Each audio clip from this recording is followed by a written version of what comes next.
Então vamos começar a nossa aula. Bom dia, bom dia, bom dia, turma 231 do Colégio Senhor Bom Jesus. A gente está começando mais um dia de aula, um dia chuvoso, dia 7 de julho, uma terça-feira.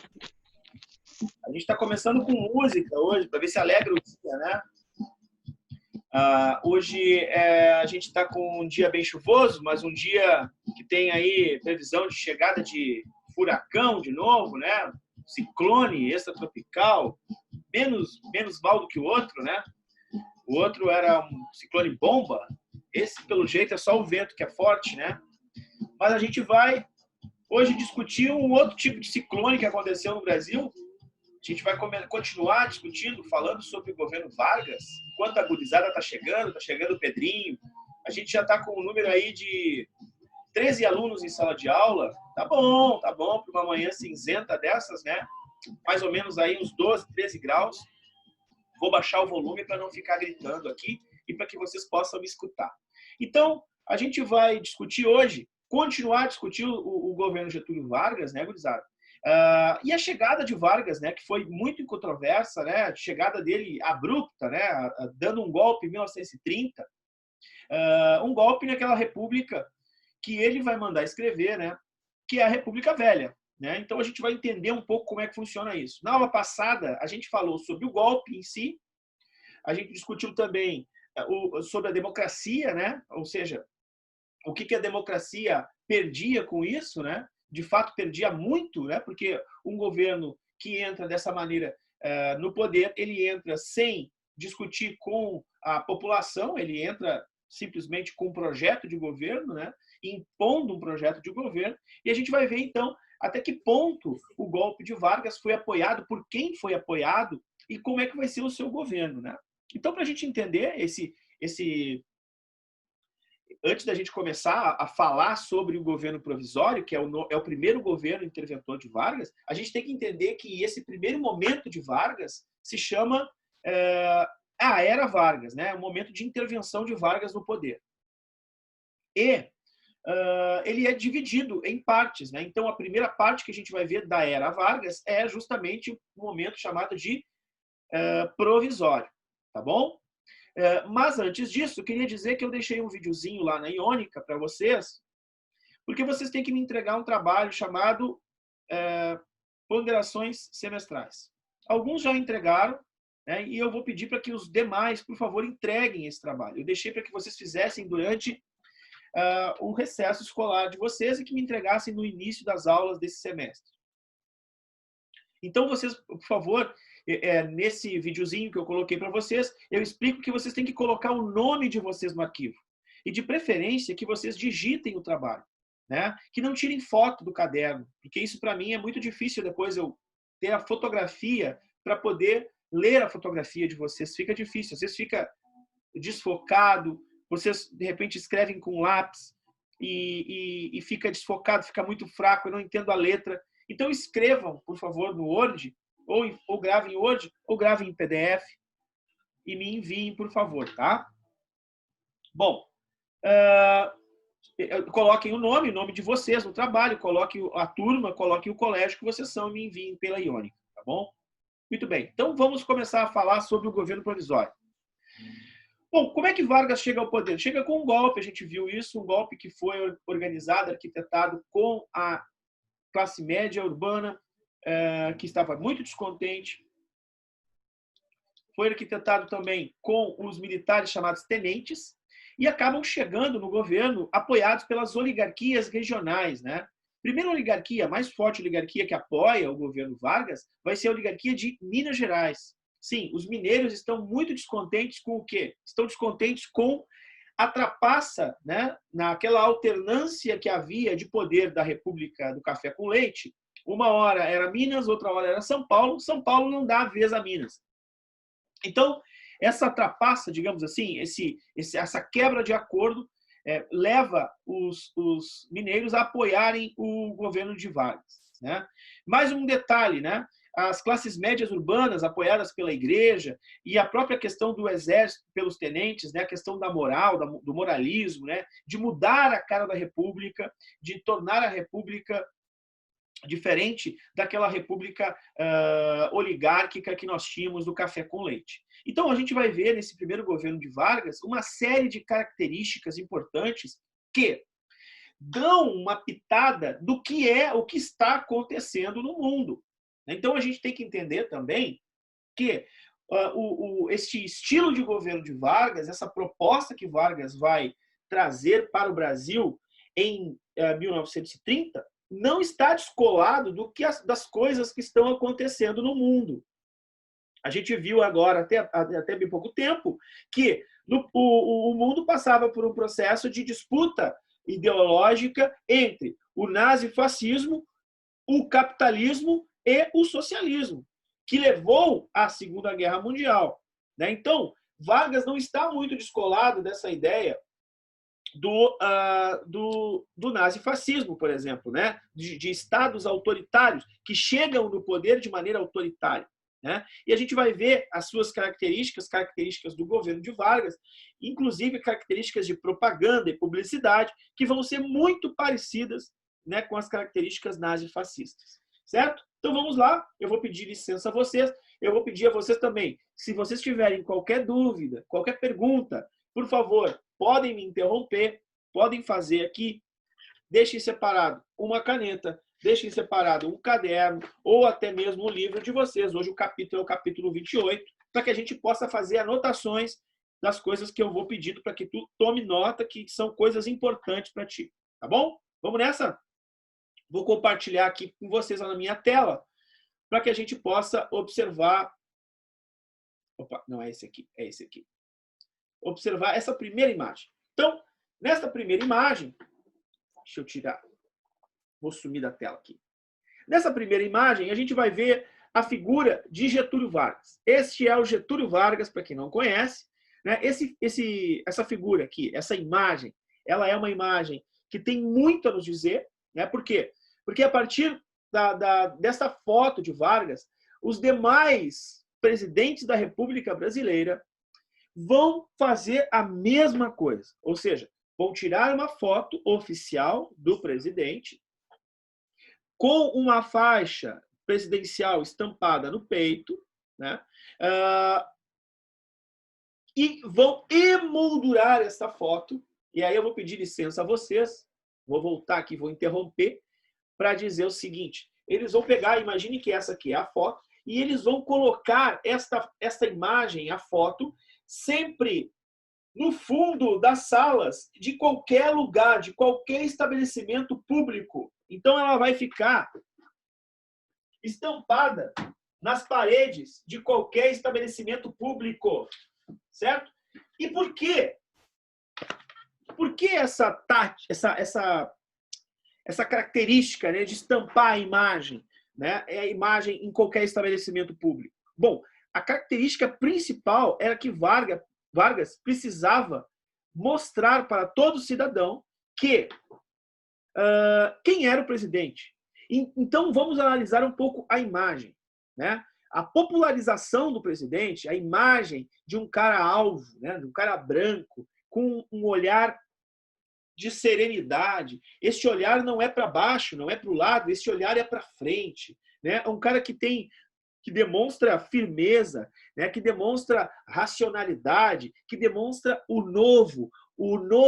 a nova política, ou seja, a nova república, o novo projeto. E tanto é novo projeto, e olhem só que coisa mais didática da propaganda, tanto é um projeto de Vargas isso, essa coisa da construção da imagem, a construção da imagem do positivo, a imagem do líder, a imagem do guia da nação, tanto é uma característica de Vargas que ele manda escrever, ele pede que escrevam a história do Brasil, que até então não havia sido feita. E a história do Brasil, pessoal, a história do Brasil é impressionante. Ele vai classificar o momento da República, que antecede ao momento dele, que antecede ao seu governo. Tudo que aconteceu na República antes, ele vai dizer que tem um nome, e se chama República Velha. E o que é velho? Bom, o que é velho é passado, meu amigo. Tá? O que é velho fica para trás. O que é velho não tem que ser repetido. O que é interessante agora é a era do desenvolvimento, a era da modernidade, a era da transformação, o novo modelo republicano. E aí Vargas estabelece um padrão, né? O padrão de que tudo que foi antes dele não prestou e que ele, né, com o seu governo, com a sua imagem alva, com um olhar sereno para frente, né, demonstrando clareza, firmeza, demonstrando ele ser um líder, é o novo. É o que o povo tem que entender como a nova cara da política brasileira, a nova política brasileira, a nova forma de governar. E a gente vai ver, então, que essa construção, essa imagem, tudo isso é muito parecido com os desenvolvimentos das políticas autoritárias europeias neste mesmo período. A política, por exemplo, do Führer, né, que vai ser feita por Hitler, por exemplo, que é o grande líder, né, com a imagem, então, buscando no passado alvo, branco, germânico, os elementos necessários para a explicação da nação, a nação predestinada a ser a nação mais importante do planeta. A gente vai ver isso com o Duce, que é o grande, né, líder italiano, Mussolini, que vai ser o cara predestinado, que vai marchar, montar as milícias, dominar a República Italiana e, a partir daí, então, construir uma nação soberana, livre do socialismo, livre do trabalhismo, né, que tem um líder que olha para frente, que quer o melhor para o seu país. E assim a gente vai ver em Portugal e na Espanha, com Salazar e também com Franco, né? Então, pessoas queridas, estamos aqui, nada de novo, né? Tudo do mesmo, mas com a cara brasileira. E aí, o governo de Vargas, o provisório, vai pegando a tua caneta, vai anotando aí, é o governo que se estende de 1934 de 30 a 34. Então, olha só, vamos dividir. Este primeiro momento é o governo provisório. Se é provisório, ele é uma transição. Ele não é um governo de fato. Ele transita entre o golpe e o governo constitucional, aquele que tem Constituição. Por enquanto, este governo, que é provisório, ele não tem Constituição. Aí alguns de vocês vão perguntar para mim, e se vocês não perguntam, eu mesmo respondo, eu mesmo pergunto para mim, eu mesmo respondo.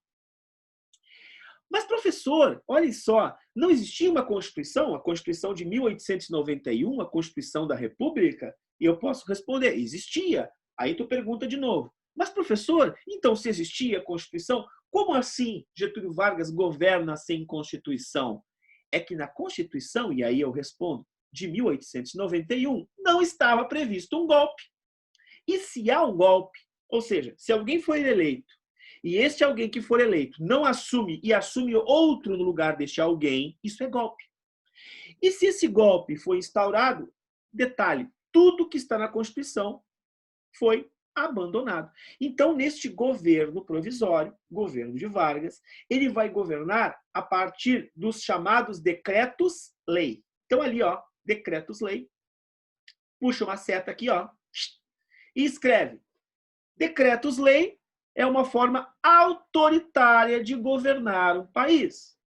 Por quê? Porque essas leis, elas são os decretos feitos pelo próprio presidente.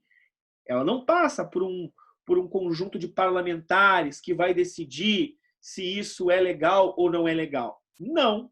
Os decretos-lei são uma forma autoritária, impositiva, coloca aí então, autoritária, impositiva de governar um país, certo? Então, primeiro elemento, período provisório, governo de Vargas é governado a partir de decretos-lei, que é autoritário e impositivo, certo? Então, isso é uma característica autoritária. E agora a gente vai ver a sua característica centralizadora. Muito bem. O segundo ponto que está aqui, ó, nomeação de interventores. O que são os interventores? Bom, um interventor é alguém que está chegando para assumir alguma coisa de maneira impositiva, intervindo em alguma coisa. Né? Então, vamos lá. Quem são os interventores?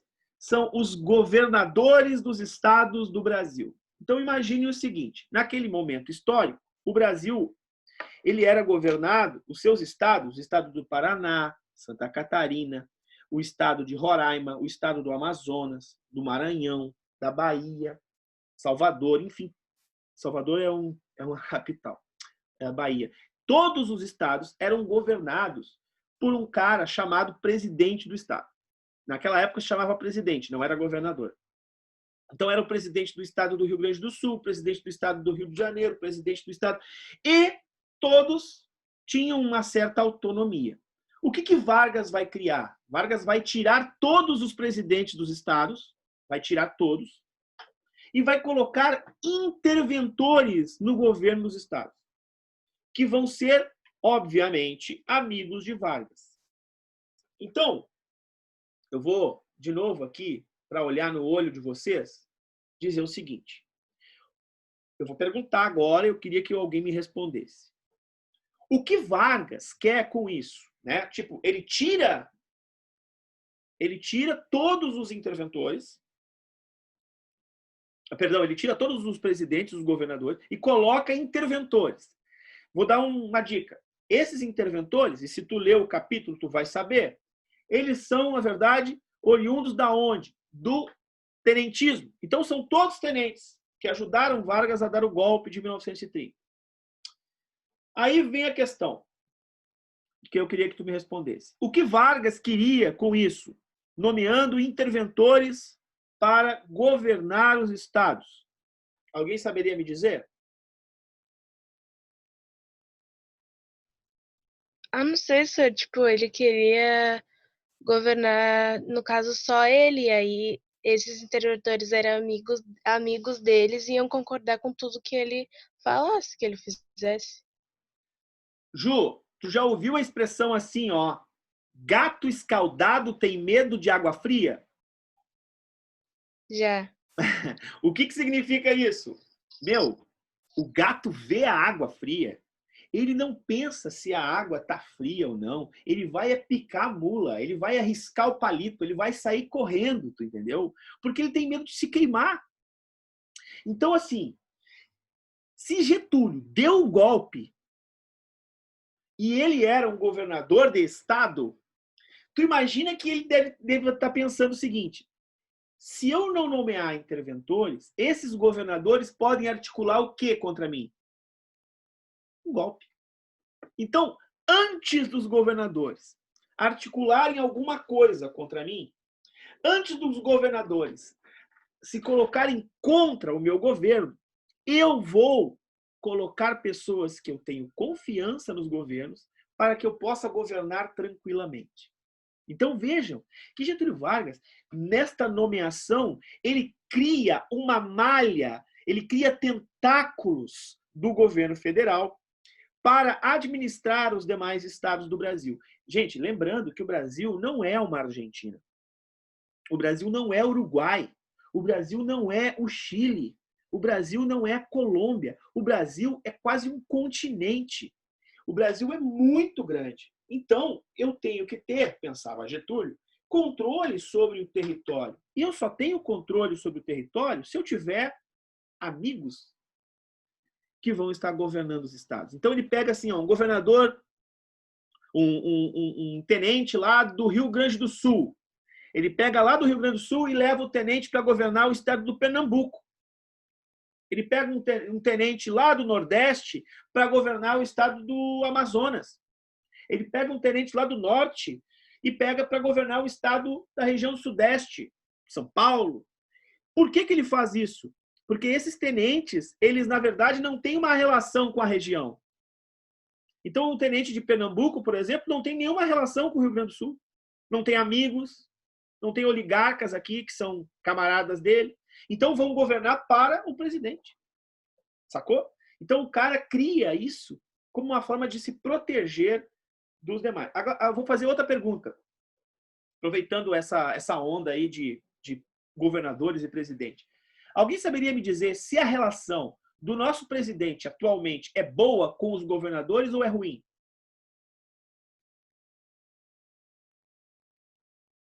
O que vocês acham? Será que a relação do nosso presidente, o presidente Jair Bolsonaro, com os governadores é uma relação boa ou ruim? Acho que é ruim.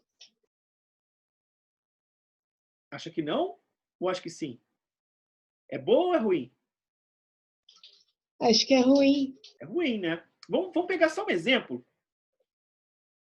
Esse fim de semana, sexta-feira, ele promulgou uma lei que diz o seguinte: é recomendado o uso de máscara. Porém, não precisa usar máscara em mercado, não precisa usar máscara na igreja, não precisa ser multado para usar máscara, não precisa usar máscara no presídio. Todos os estados do Brasil é obrigatório o uso de máscara. Os governadores colocaram como obrigação usar máscara. Porque, claro, a máscara não acaba com o vírus, mas ela ajuda a inibir a propagação do vírus.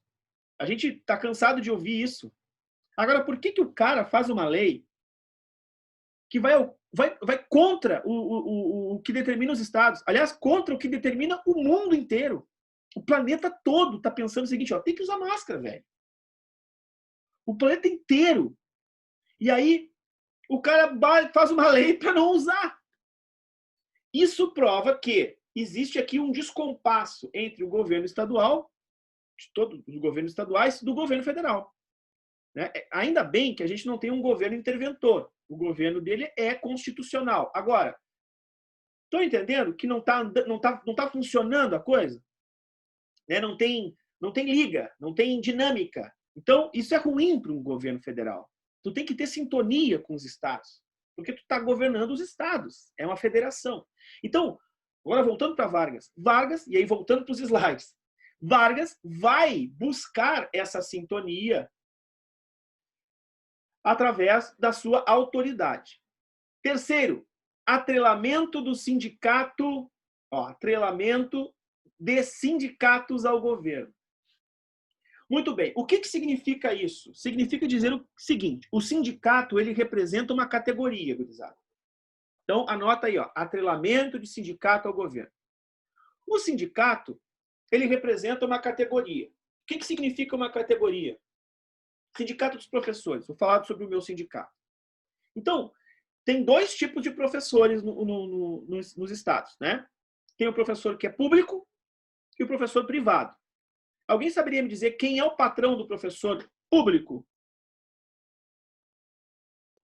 O Estado? Quase acertou. Quase acertou. Vamos lá. O patrão do professor público não é o Estado, é o governo. E por que eu falo governo? Porque governo não é Estado. Olha só, o governo, ele é transitório.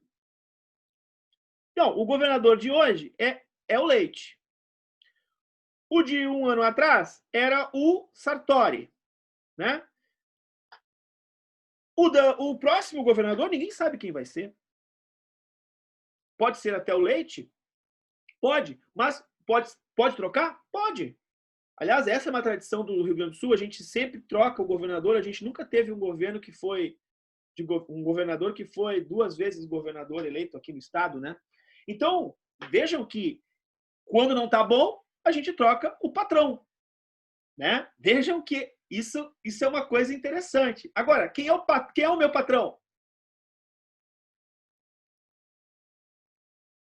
Quem é o patrão do professor particular? As escolas particulares, né? Então, cada escola particular vai ter lá um chefe que vai mandar no professor, que é uma mantenedora que manda, né? Então, no meu caso aqui, o meu patrão é o padre, né? É o padre lá e toda a equipe da ADELC que manda, né, na rede. Então, eu vou perguntar outra coisa para vocês. Existe o sindicato do professor do Estado, o sindicato do professor privado, e existe um sindicato para os patrões? Será?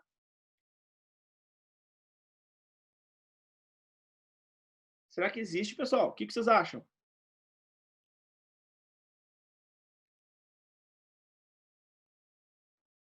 Tem alguém aí?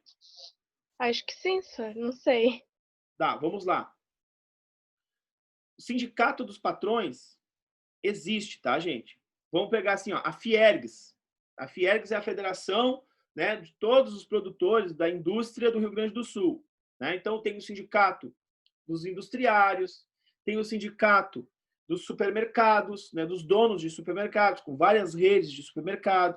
Tem o sindicato dos farmacêuticos, tem o sindicato dos médicos. Então, vejam, né, dos hospitais, perdão. Né? Então, tem os sindicatos, existem os sindicatos dos patrões. Tá? No caso do professor, é o SINEP, do professor privado.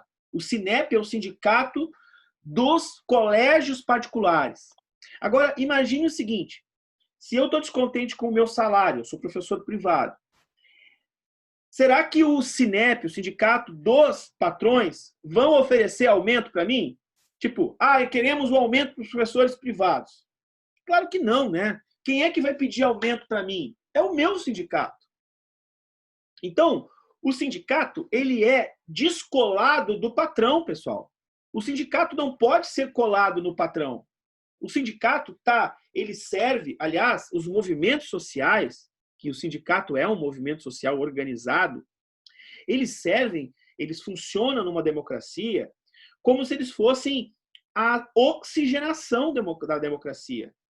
Eles funcionam numa democracia para que haja um progresso democrático, né? O aumento dos direitos democráticos. Então, vejam que sem movimentos sociais, sem as demandas sociais, não há progresso, não há desenvolvimento. E uma demanda e um progresso, por exemplo, um aumento de salário, significa o quê? Significa que vai ser feito um acordo. O patrão vai ter que acordar com o funcionário que ele vai dar aumento. Né? Então, sem acordo, não existe desenvolvimento. Né? Um acordo é bom para quem? Para quem é bom um acordo? O que vocês acham?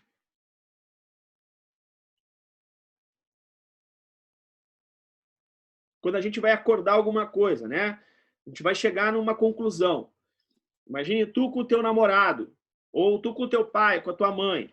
Um acordo é bom para quem? Para quem fez o acordo, para quem estabeleceu? Justamente. O acordo é bom para os dois, né? O acordo ele tem que ser uma coisa boa para mim e para ti. Se a gente tem uma diferença, se a gente tem alguma coisa para resolver, a gente tem que resolver nós dois. Né? Então, imagine o seguinte, o Estado, e aí eu volto no slide, ó. O sindicato está junto com o governo. Não pode, não funciona isso. Porque eu vou pegar eu vou tentar explicar para vocês. Eu não posso pegar as duas partes e dizer o que é bom para as duas. Eu não posso controlar. Isso é uma forma do Estado controlar, do governo controlar os movimentos sociais. Tá entendendo? Então, escreve do lado aqui, ó. Atrelamento de sindicato ao governo. Controle dos movimentos sociais. Então, Vargas está tendo controle das leis, controle dos estados e controle dos movimentos sociais. Certo? Próximo item. Criação do Ministério do Trabalho, Indústria e Comércio. Anotem aí. Quem criou isso? Do governo de Vargas. Um cara chamado Lindolfo Collor. É nome de cidade, inclusive, aqui no interior do Rio Grande do Sul. Então, a criação do Ministério do Trabalho, da Indústria e do Comércio é bom para quem? É bom para o capitalismo. Anotem isso, é importantíssimo. O capitalismo, segundo vários historiadores, no Brasil, a Revolução Industrial no Brasil, o desenvolvimento capitalista começa quando? No governo de Vargas, em 1930. Então, quando ele cria um ministério para a indústria, para o desenvolvimento da indústria, o Ministério para o Desenvolvimento do Comércio, ele está criando as bases para o desenvolvimento do capitalismo. Então, olhem bem, faltando menos de 10 minutos para terminar nossa aula, o desenvolvimento do governo de Vargas, o desenvolvimento das políticas industriais, comerciais, com o Ministério, é fundamental para o desenvolvimento do capitalismo. Só faltava o quê? Faltavam as leis trabalhistas. E aí, meus queridos, ele vai fazer o seguinte, ele vai criar as leis trabalhistas. E as leis trabalhistas, como 8 horas diárias de trabalho, salário mínimo, aposentadoria, direito a férias e estabilidade, isso vai ganhar, vai fazer com que o povo veja o Getúlio Vargas como um grande pai, o provedor. Vejam bem, antes eu não tinha um horário específico, eu trabalhava 12, 13, 14 horas por dia. Agora eu tenho que trabalhar apenas 8 horas por dia. Eu vou ganhar um salário mínimo por essas 8 horas de trabalho. Isso é muito bom para quem? Para o trabalhador. E muito bom também para o comércio. Por que para o comércio? Ora, o comércio vai poder vender a prazo. E vai poder fazer em 2, 3, 4, 5 vezes um telefone celular. Porque ele sabe que o trabalhador que está comprando tem um salário mínimo. Então ele vai saber o quanto o cara vai ganhar. E o cara vai saber o quanto ele vai poder gastar cada mês no seu trabalho. Isso é bom para o comércio? Sim. Se é bom para o comércio, é bom para a indústria. Porque se eu consumo no comércio, a indústria vai ter que produzir mais. Olha que loucura. Então, as leis trabalhistas, elas vão, anotem, dinamizar o capitalismo no Brasil. Elas criam um padrão de consumo. O salário mínimo cria uma camada de consumidores. Os consumidores criam o aquecimento econômico. E o aquecimento econômico, o consumo vai demandar, vai exigir que haja mais produção industrial. Isso desenvolve no país o capitalismo. Agora, com muito detalhe, peguem... Onde é que está a minha caneta, aquela? Peguem a sua caneta marca-texto. Peguem a marca-texto. Peguem a caneta normal e a marca-texto e escrevam assim, ó. Criação das leis trabalhistas. Criação das leis trabalhistas era para as cidades. Era para o urbano. E sublinha isso. Por quê? Porque o Brasil era 80% da população brasileira era moradora do campo. E quando eu falo campo, eu estou falando do meio do mato, na fazenda. Não é em Pelotas, Rio Grande, Alvorada, Cachoeirinha. Isso é interior. Campo é na fazenda. 80% da população mora em fazendas. E aí vem a última pergunta que eu faço para ti. Getúlio Vargas, quando cria as leis trabalhistas, ele cria para a cidade. Por que ele não cria para o trabalhador do campo?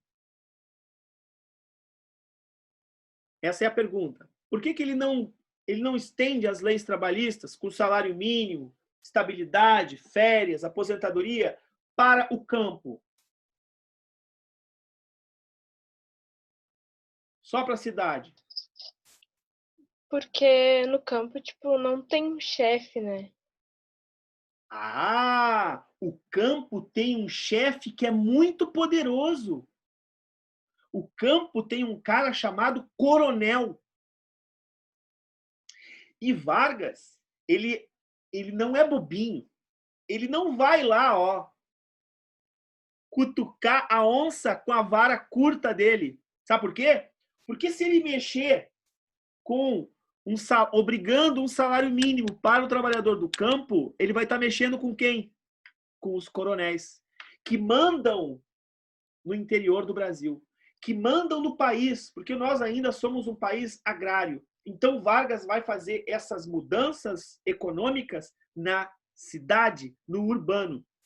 E com o passar dos anos, os anos 40, anos 50, anos 60, aí quando nós chegarmos nos anos 70, nós vamos ter uma migração de pessoas que vão sair do campo e vão vindo para a cidade.